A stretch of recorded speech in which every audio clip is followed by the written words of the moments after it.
అందరికీ నమస్కారం. సమాజంలో ఇదిగో దీనివల్ల కొంతమంది చనిపోతున్నారు, దీనివల్ల ఇంకొకరు చనిపోతున్నారు, ఇలా వార్తలు ఇస్తున్నప్పుడు ఏమవుతుందంటే అది మనం కంట్రోల్ చేయలేకపోయినా అవతల వారికి ఏదో రక్షణకి ఇద్దామనో అవేర్నెస్కి ఇద్దామని చెప్పేసి వీడియోలు ఇస్తుంటే అవతల వారిని భయభ్రాంతులకు గురి చేయాల్సి వస్తుంది. పాపం వారు తెలిసి తెలియకుండా అన్నీ బాగానే ఉన్నా సరే భయపడుతున్నారు. ఇటువంటి మూమెంట్లో ఇటువంటివి తక్కువ ఇద్దాం, ఈ ప్రకృతి నుంచి లేదంటప్పుడు పంచభూతాలకు సంబంధించిన లింకప్ అయి ఉంటే చూసారా, అటువంటి వాటి నుంచి కాపాడుకునే విధంగా వీడియోలు ఇద్దాం అని డిసైడ్ అయిపోయాం. అందులో భాగంగా మహారాష్ట్రలోని పాల్ఘర్ జిల్లా వాసవిరాయ్ అని చెప్పేసి ప్రాంతం 11 సంవత్సరాల క్రితం ఒక 4 అంతస్తుల బిల్డింగ్ కట్టారు. అందులో మొత్తం 50 ఫ్లాట్లు ఉన్నాయి. మొన్న ఓంకార్ ఆరోహి దంపతులు వాళ్ళ పాప మొదటి బర్త్డే సెలబ్రేషన్ చేస్తున్నారు. నైట్ అరౌండ్ 11:30 బ్రహ్మాండంగా బంధువులు వచ్చారు, అంతా ఉన్నారు, చక్కగా సంతోషంగా సెలబ్రేట్ చేసిన మూమెంట్లో ఒక్కసారిగా బిల్డింగ్ కొలాప్స్. ఆ కూలిపోయిన దానిలో ఆ బర్త్డే పాప చనిపోయింది, వాళ్ళ అమ్మ ఆరోహి చనిపోయింది, వాళ్ళ నాన్న బాడీ ఇంకా కనపడలా. మనకు అందుతున్న సమాచారం మనకి ఇప్పటివరకు 16 డెడ్ బాడీస్ కనుగొన్నారు. ఈ వీడియోకి మెయిన్ ఇంటెన్షన్ చెప్పిన, అందులో మొత్తం 50 ఫ్లాట్లు ఉన్నాయి. ఈ బిల్డింగ్ వెనక సైడ్ కూలిపోయింది.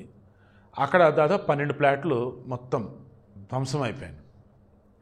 ఈ వీడియోలో నేను మెయిన్ చెప్పదలుచుకుంది ఏంటంటే, అది వర్షాకాలం కావచ్చు, ఎండాకాలం కావచ్చు, వానాకాలం కావచ్చు, ఏదైనా కానీ అసలు మీరు ఉంటున్నటువంటి అపార్ట్మెంటో, ఉంటున్నటువంటి గుడిసో, పెంకుటిల్లో, డాబానో ఏదైనా అది సురక్షితమా కాదా అన్నది చూసుకోండి.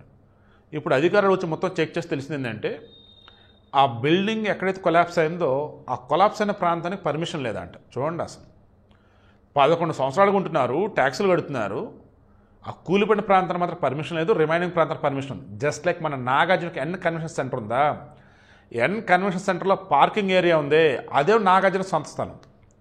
ఏదైతే ఎన్ కన్వెన్షన్ సెంటర్ మీంది కట్టారే, ఏసీలు ఉండి పెద్ద షెల్టర్ పైన మొత్తం గట్టిగా ఉంది కదా, మొత్తం కట్టేసి కన్వెన్షన్ సెంటర్, అది వచ్చేసి బఫర్ జోన్లో ఫుల్ ట్యాంక్ లెవెల్లో ఉండిపోయింది. నాగార్జున ఏం చేశాడు, అప్పుడు కోర్టు అన్నాడు, అదని అయిపోయింది. చివరికి ఏమైంది, ఎస్ ఎక్కడో తప్పిదం జరిగింది, ఆ భూములు గవర్నమెంట్కి ఇచ్చేస్తున్నా అన్నాడు. గవర్నమెంట్కి ఇచ్చేదంటే గవర్నమెంట్ భూములే కదంటే, అదే గవర్నమెంట్ది. ఇంకా సో ఇక్కడ ఇంటెన్షన్ అంటే మీకు అర్థమవుతుందా, మీరు తొందరపడి ఏ మాత్రం రేటు తక్కువకి వస్తుంది కదా అని చెప్పేసి అన్ని కరెక్ట్గా ఉన్నాయిలే, మీతో కూడా ఉంటున్నారులే అని మీరు కనుక తీసుకున్నారనుకోండి, జరగరాని ప్రమాదం జరిగిన రోజు బలైపోయేది మీరేనండి.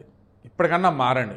పాపం అన్యాయంగా పెళ్ళైన వాళ్ళు, పుట్టిన జరుపుకున్న ఆ పిల్ల, వచ్చిన బంధువులు ఎంతమంది చనిపోయారంటే ఊహ కూడా అందటం. నిన్న నైటే జరిగింది. ఇంకా ఏమంటారు, శిథిలాలు మొత్తం తొలగిస్తున్నారు, ఇంకా చాలా తొలగించాల్సి ఉంది.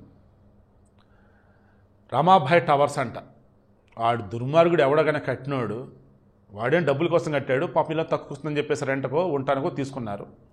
తెర ఇప్పుడు ఈ రకంగా ఆడ దాదాపు గత కొద్ది రోజులు దారుణంగా వర్షాలు పడుతూనే ఉన్నాయట.